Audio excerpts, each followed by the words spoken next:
माफ कीजिएगा कि 2 दिन पहले भी आपसे ऐड होने का थोड़ा कमिटमेंट था, लेकिन कुछ बिजी था, इसलिए मैं नहीं ऐड हो पाया। ये जो विषय है आज का, आरती अंग चतुर्दश केरी, ये परमहंस महाराज श्री गोपाल मणि जी के द्वारा रचित चतुर्दश अंग आरती है। 14 अंगों की आरती। गोपाल मणि जी ऐसे परमहंस हुए हैं जो कि बहुत दीर्घायु रहे हैं। देवचंद्र जी महाराज से पहले और महामती प्राणनाथ जी के बाद तक ये रहे हैं, और इन्होंने अपने बिरहा तप प्रेम के आधार पर श्री राज्य महाराज को रिझाया है और अपने दिल में उनकी बैठक हुई है। फिर अगर इनकी जीवनी पढ़ी जाए तो ये पहले हिमालय में तपस्या किया करते थे, उसके बाद धीरे धीरे करते करते इनको जब राज्य मिले, देवचंद्र जी महाराज के इनको ध्यान में दर्शन हुए, तदुपरांत तारतम मिला। उसके बाद ये श्री पन्ना जी पहुंचे और आज भी श्री पन्ना जी में इनका स्थान बना हुआ है। तो इन्होंने इस वाणी की महिमा में चतुर्दश आरती वर्णन करी। इनकी बहुत सी और भी वाणी है, लेकिन उनमें से एक बहुत प्यारी वाणी है कि आरती को, इस वाणी को 14 अंगों को राज्य के 14 अंगों से जोड़ा गया है। आरती अंग चतुर्दश केरी, 5 स्वरूप मिल एक भय। जिन 5 स्वरूपों की, जो परम धाम के जो 5 स्वरूप हैं, जब वो एक हुए तब ये चतुर्दश आरती हुई। अर्थात कि 14 अंगों की चतुर्दश अर्थात 14 वाणी के 14 अंगों की आरती हुई। जब परम धाम की 5 शक्तियां मिली श्री जी के स्वरूप में, तब ये चतुर्दश आरती संपूर्ण हुई, जिसमें पहला आता है रास। अब श्रीमुख वाणी के जितने भी ग्रंथ हैं, जितने भी पवित्र वाणियां हैं, उनको इन्होंने राज्य महाराज के एक एक अंग से जोड़ा है। हम कहते हैं कि इस वाणी में श्री राज्य महाराज का स्वरूप है, ये वाणी में धनी खुद बैठे हैं। तो वो किस तरह से बैठे हैं, ये श्री गोपाल मणि जी महाराज ने बहुत ही प्रेम से वर्णन किया है। रास चरण प्रकाश पिंडुरिया।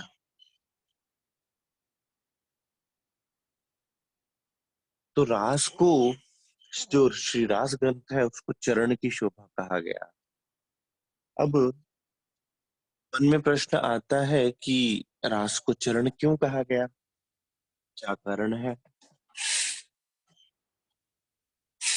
जिस प्रकार से चरण आधार होता है, चरण हमारा आधार है, हम चरणों के आधार पर बैठते हैं, चरणों के आधार पर चलते हैं, चरणों के आधार पर ही जमीन पर उतरते हैं। तो जब हम परम धाम से उतरे, तो हमारा आधार, हमारी पहली लीला, हमारा आधार प्रेम जो था, वो इस संसार में उतरा। जिसलिए श्री रास ग्रंथ को श्री राज्य महाराज के चरणों की शोभा दी गई कि जैसे ही उनके चरण इस संसार में आए, तो इस संसार में प्रेम आया, अन्यथा इस संसार में प्रेम था ही नहीं। प्रेम बसत ब्रह्म सृष्टि में, जो खेले स्वरूप ब्रिज माहे। तो उस प्रेम के आने से श्री रास ग्रंथ को श्री राजी महाराज के चरणों की शोभा दी गई। अब प्रेम भी किया जाता है तो किसी के किसी के प्रति आदर और किसी के प्रति प्रेम भाव रखा जाता है तो वो चरणों के प्रति समर्पित हुआ जाता है। आज भी हम श्री राजी महाराज के श्रृंगार शोभा का वर्णन करते हैं तो चरणों की शोभा पर ध्यान देते हैं, चरणों पर बारी बारी जाते हैं, क्योंकि चरणों से प्रेम जब जुड़ जाता है, चरणों से नेह जब जुड़ जाता है, तो जहां ये चरण आ जाते हैं वहां स्वरूप आ जाता है। इसलिए श्री रास ग्रंथ को चरणों की शोभा दी गई कि इससे हमारे अंदर प्रेम का बीज उगता है, इसके हमारे अंदर इससे प्रेम उत्पन्न होता है, इससे हमारे अंदर प्रेम का विस्तार होता है। इसलिए रास चरण प्रकाश पिंडुरिया। अब चरण के ऊपर जो हड्डी हुआ करती है उसको बोलता है पिंडुली। वो पिंडुली क्या करती है, शरीर का पूरा भार जो है ना वो चरणों पर उठाती है। पिंडुली भार उठाना अर्थात कि जीव को इतना सक्षम बनाना कि वो उस परमात्मा के उस ज्ञान तक पहुंच सके, उसमें रम सके, उसके आनंद को, उसके प्रेम को प्राप्त कर सके। इसलिए श्री प्रकाश ग्रंथ को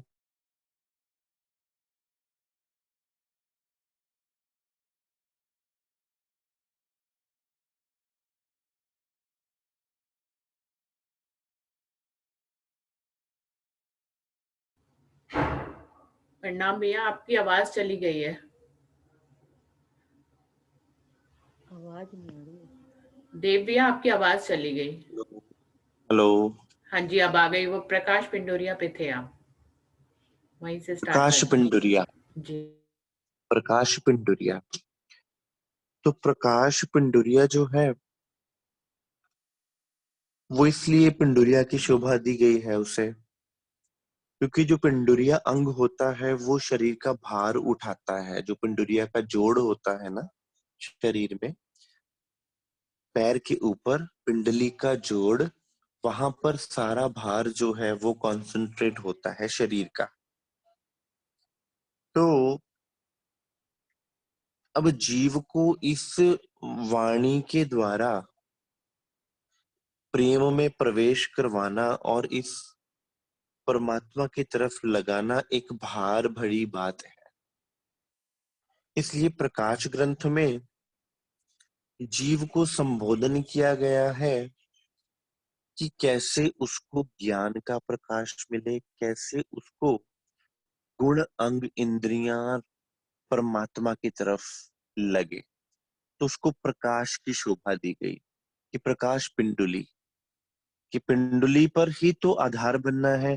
तो इस जीव को जब आधार बनाना है, जीव को जब चीज मिलनी है, प्रेम मिलना है, जीव को चरणों में नतमस्तक होना है, जीव को प्रेम मिलना है, लेकिन उसको पात्र बनाने के लिए, उसको भार देने के लिए पहले उसको सक्षम बनाना पड़ेगा। इसलिए जीव को प्रकाश की आवश्यकता है। वो प्रकाश क्या है? ये प्रकाश वाणी, जिससे जीव के अंदर निर्मलता आवेगी, जीव के अंदर उस प्रेम के बसने की सक्षमता आएगी। तो वो प्रकाश पिंडुरिया कहलाता है। वो धनी के ही पिंडुरी का प्रकाश जब हमारे दिल में आता है, क्योंकि वाणी कहती है कि धनी का जो अंग हमारे दिल में आवेगा, हमारा वो अंग जागृत होगा। तो ये सारे अंग आपस में जुड़े हुए हैं, प्रकाश पिंडुरिया।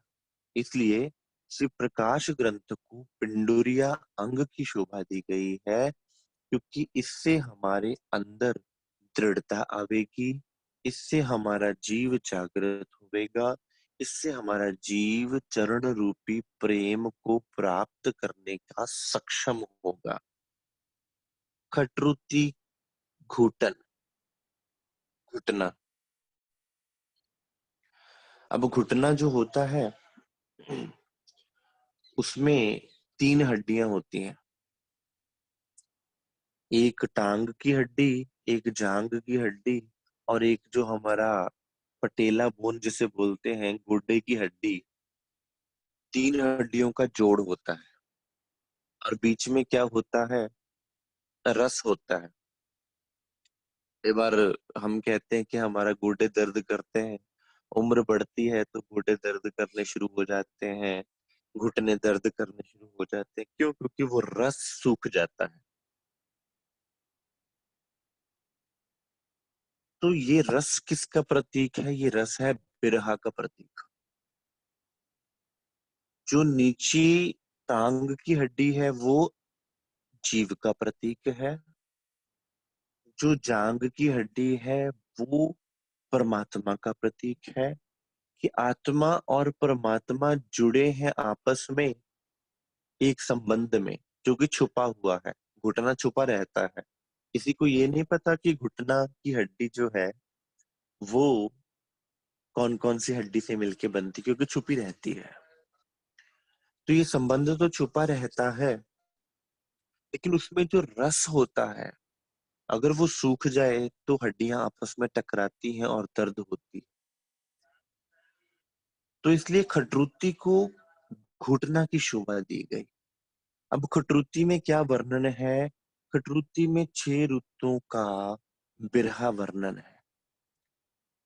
बिरहा के रस से ही हमारे अंदर वो निर्मलता आवेगी जिससे हमारा जीव जो है वो परमात्मा के साथ जुड़ पाएगा। घुटने की शोभा इसलिए दी गई कि हम तभी चल पावेंगे जब ये बिरहा हमारे दिल में आवेगा, बिरहा दिल में उतरेगा और हम इस एक दिन के लिए नहीं, पूरी 6 ऋतुओं के लिए, 12 मास के लिए जब हम उस बिरहा में डूबेंगे, चाहे वो शरद ऋतु हो, चाहे वो गर्मी की ऋतु हो, चाहे वो कोई भी ऋतु हो। इसलिए श्री इंद्रावती जी ने हर ऋतु का बिरहा किया और उसको श्री गोपालमणि जी महाराज ने श्री राज जी महाराज के घुटने अंग की शोभा दी, ताकि सुंदर साथ ये समझ पाए कि अगर तुम अपने जीव के साथ उस परमात्मा का अखंड संबंध स्थापित करना चाहते हो, अगर तुम आत्म संबंध में बंधना चाहते हो, तो तुम्हारे अंदर बिरहा का रस आना अति आवश्यक है। बिना बिरहा के रस के तुम कभी भी उस जागने की यात्रा पर नहीं निकल पाओगे, आत्म जागृति की तरफ नहीं बढ़ पाओगे। इसलिए घुटन खटरुती को घुटन अंग की शोभा दी गई। कलश जंगन। अब कलश ग्रंथ जो है श्री मुखवाणी का, उसको श्री राजी महाराज के जंघा अंग की शोभा दी गई।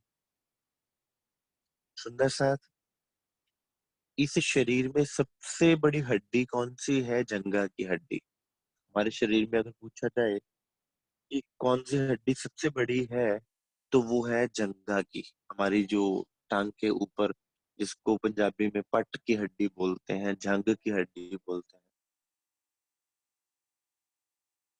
तो उसकी महिमा ये है कि वो सबसे बड़ी है। और कलश का जो ज्ञान है, श्री कलश ग्रंथ का जो ज्ञान है, इस संसार के सब ज्ञानों का सिरमौर है। कि जितने भी ज्ञान आज तक संसार में आए थे,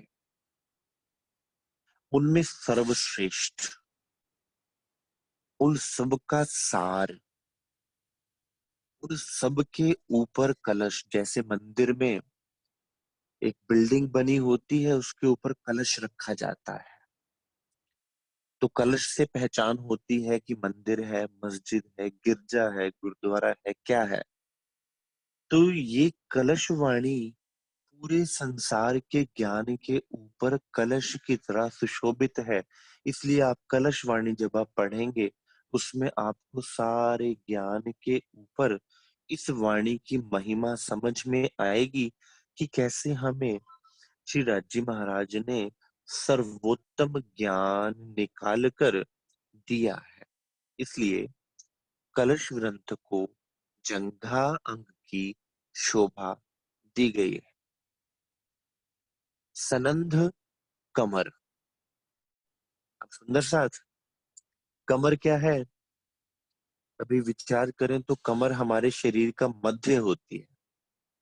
ऊपर वाला शरीर और नीचे वाला शरीर कमर के आधार पर बंधा हुआ है, जिसमें नीचे वाले शरीर को नरक शरीर कहा जाता है और ऊपर वाले शरीर को स्वर्ग शरीर कहा जाता है। कमर से नीचे क्या है?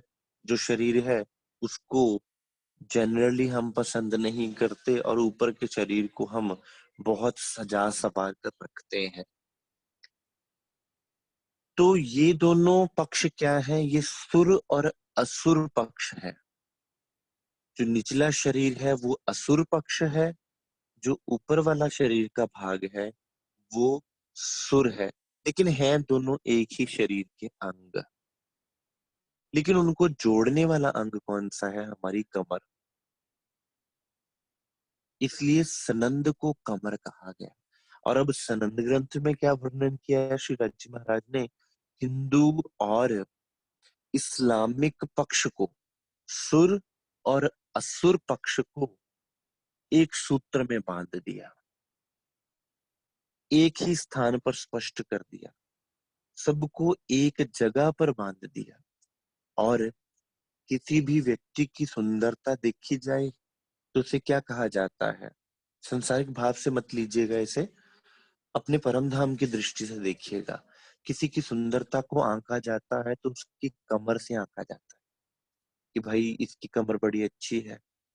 तो इस वाणी की सुंदरता क्या है कि इस वाणी ने सबको एक कर दिया। ये इस वाणी की सुंदरता है, ये है कमर की शोभा। और एक बात कि आपने देखा होगा कि जब एक स्त्री से बच्चे का जन्म होता है तो इस कमर से ही, कमर की हड्डियां जो होती हैं उन्हीं के फैलाव से ही बच्चे का जन्म हो पाता है।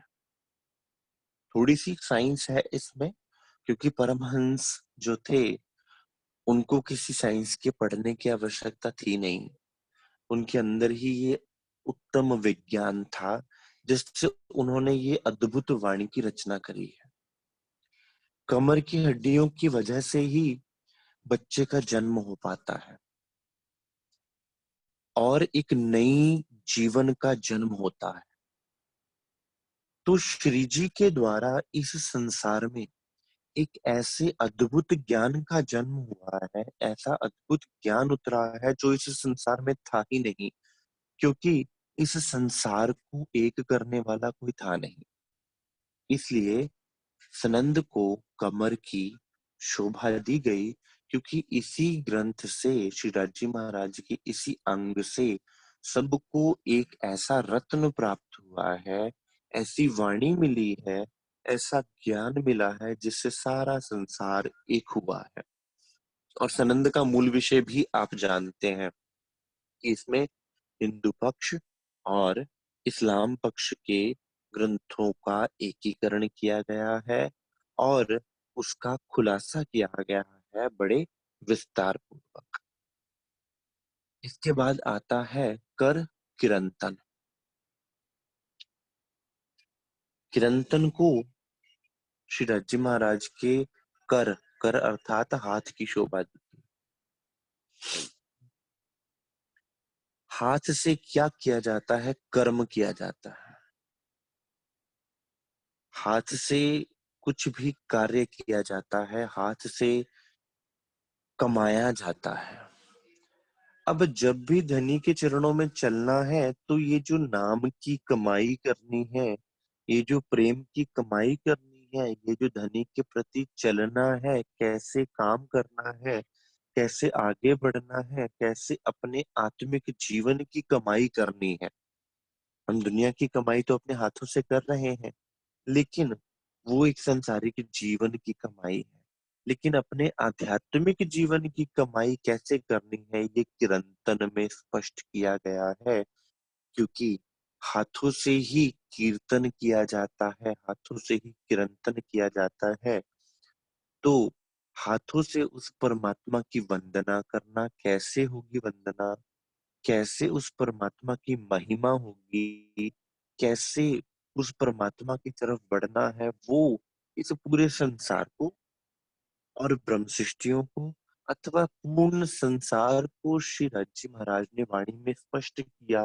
पहले आप पहचानों से लेकर अंत के प्रकरणों तक अगर आप पढ़ें, तो हमें ऐसा लगता है कि ये संसार को संबोधित किया गया है, जबकि वो हमारे ही लिए है। वो हम पर ही लागू होती है कि कैसे संसार में रहते हुए, हमें संसार में रहते हुए, संसार में जीते हुए, अपने जीवन में काम करते हुए कैसे परमात्मा को प्राप्त करना है, वो है किरंतन। कैसा कर्म होना चाहिए, कैसी कहनी, करनी और रहनी, उस सब का आधार जो है वो है किरंतन ग्रंथ। इसलिए श्री राजी महाराज के कर अंग का जो शोभा दी गई है वो किरंतन ग्रंथ को दी गई है। इसके बाद अगला अंग आता है नाभि। नाभि खुलासा। अब सुंदर साथ, हमारी नाभि जो है, जो कि छुपी रहती है वस्त्रों में और अंदर की तरफ खुलती है नाभि। किसी की भी नाभि बाहर की तरफ नहीं खुलती, लेकिन नाभि में भी एक द्वार होता है जो खुलता है। बहुत से लोग, बहुत से साधक नाभि के द्वार पर ध्यान केंद्रित करके सिद्धियां और रिद्धियां प्राप्त करते हैं। क्यों? क्योंकि जब भी बच्चा गर्भ में होता है तो इस नाभि के द्वारा ही अपनी माँ से जुड़ा होता है, अर्थात उसी से पोषण लिया करता था। लेकिन जैसे ही जन्म होता है वो छुप जाती है। अब जब भी, आज भी किसी की नाभि उतर जाए ना, तो उसका पेट खराब हो जाता है, सेहत खराब हो जाती है। सेहत के लिए नाभि का अपनी जगह पर होना बहुत जरूरी है।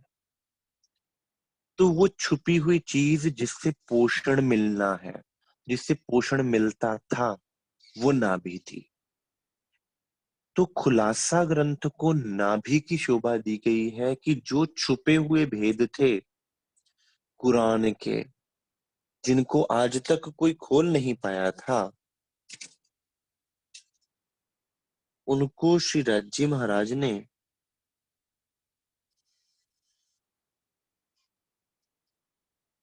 वाणी में खोला हुआ है।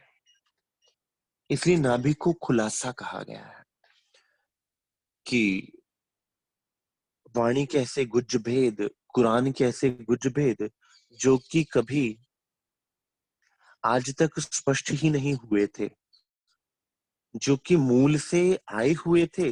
अब मूल से मोहम्मद साहब के तन में वाणी तो आ गई, जैसे बच्चे को पोषण तो मिल गया, लेकिन वो खुलासा नहीं हुआ। तो वो खुलासा कब हुआ? वो खुलासा अब हुआ श्री जी के द्वारा। उसी ज्ञान को स्पष्ट किया गया, कुरान के गुज भेदों को खुलासा ग्रंथ में श्री राजी महाराज ने हम सुंदर साथ के लिए अपनी नाभि के रूप में हम पर स्पष्ट किया। उसके बाद आता है उदर खिलवत। अब उदर कहा जाता है पेट को, तो राजी महाराज के उदर की शोभा दी गई है श्री खिलवत ग्रंथ को।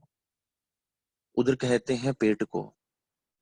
अब किसी से पूछा जाए कि भाई तेरे राज सारे कहाँ हैं, तो बोलते जी तेरे पेट में राज नहीं पचते, या उसके पेट में बहुत से राज हैं। तो कोई जो बात छुपाई जाती है ना, कोई राज छुपाए जाते हैं, कोई दिल की बात छुपाई जाती है, तो वो उदर में छुपाई जाती है। उधर क्या है? उधर हमारे सारे राजों का संग्रह है, एक बैंक है जिसमें सारे राज छुपे होते हैं। इसलिए उदर को खिलवत की शोभा कही गई, क्योंकि खिलवत में परम धाम के वो राज हैं। क्योंकि आज मूल मिलावा में क्या हुआ, अक्षरातीत और आत्माओं की क्या वार्तालाप हुई, ये कोई नहीं जानता, क्योंकि उस समय कोई था ही नहीं, केवल आत्मा थी और परमात्मा थे। तो उनको केवल आत्मा और परमात्मा ही जानती है। या कहाँ जाने मारी आत्मा, कहाँ जाने मारा धनी।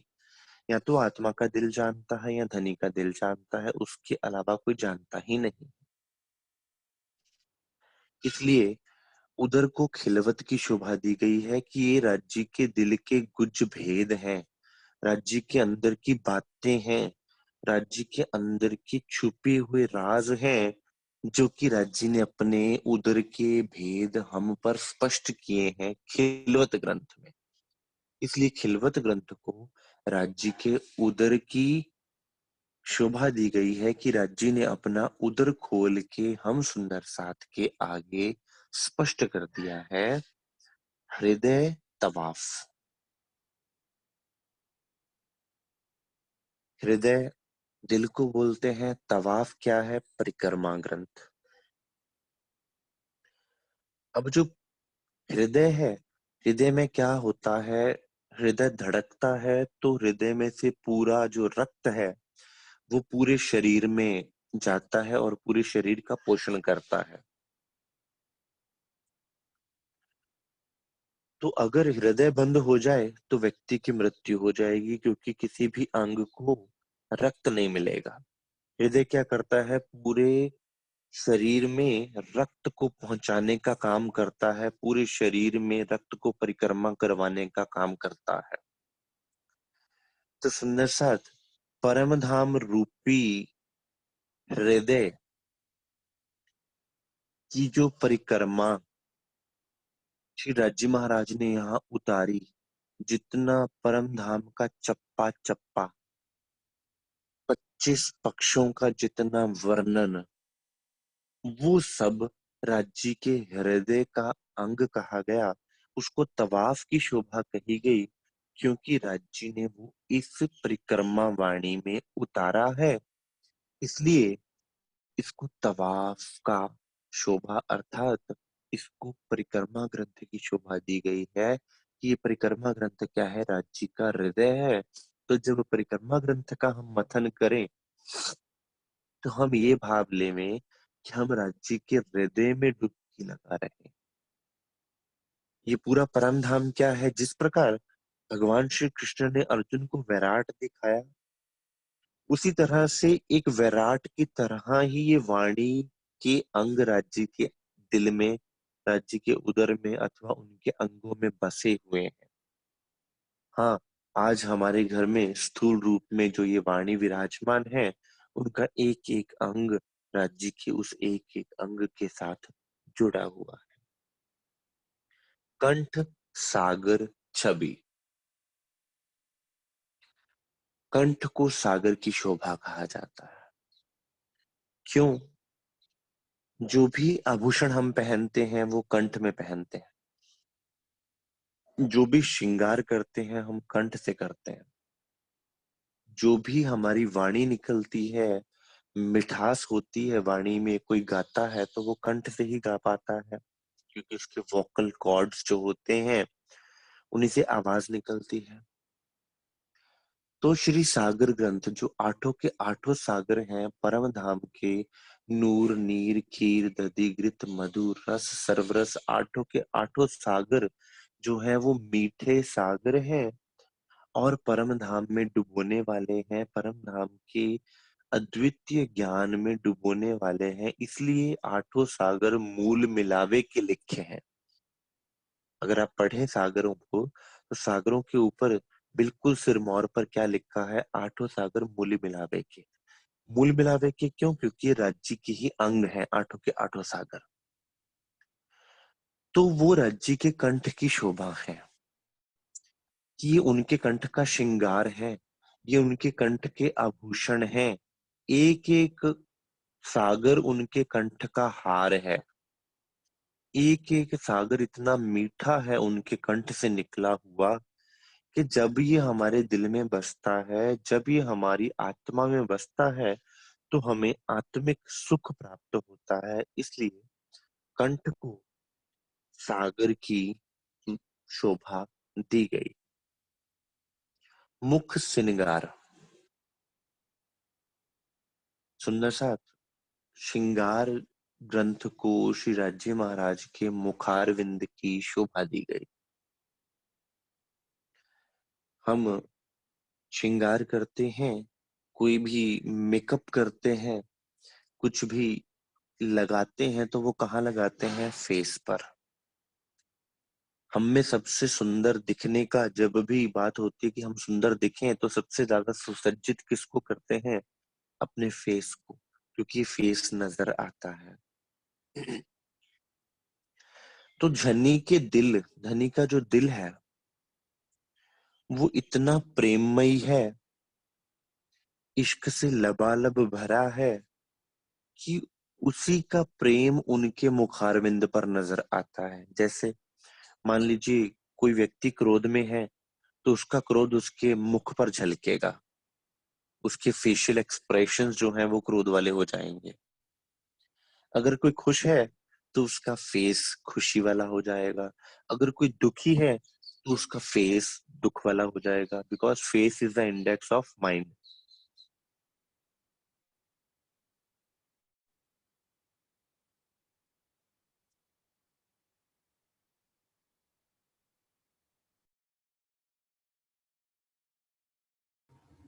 देव भैया आपकी आवाज फिर चली गई। देव भैया आपकी आवाज चली गई है।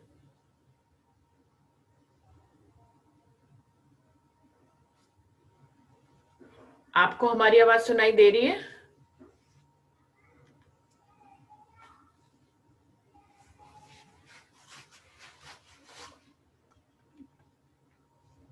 देव भैया?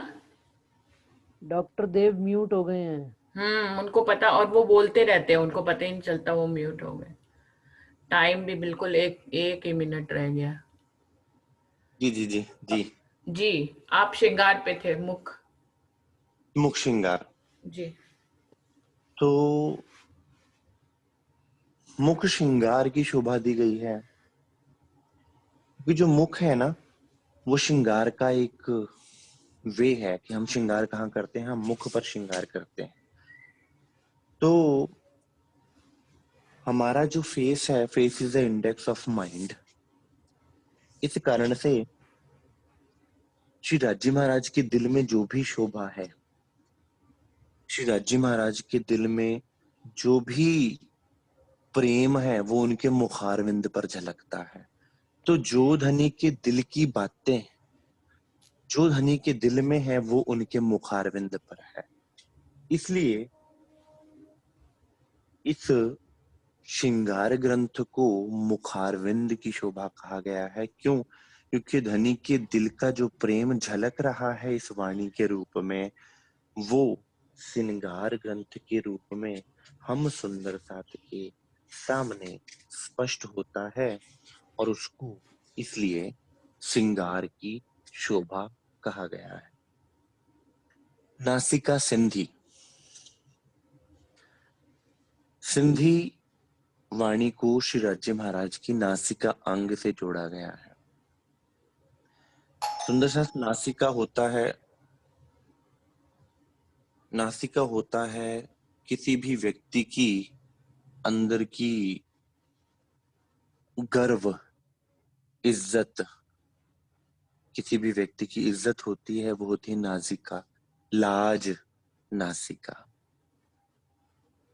तो जब इंद्रावती जी अपनी लाज के लिए,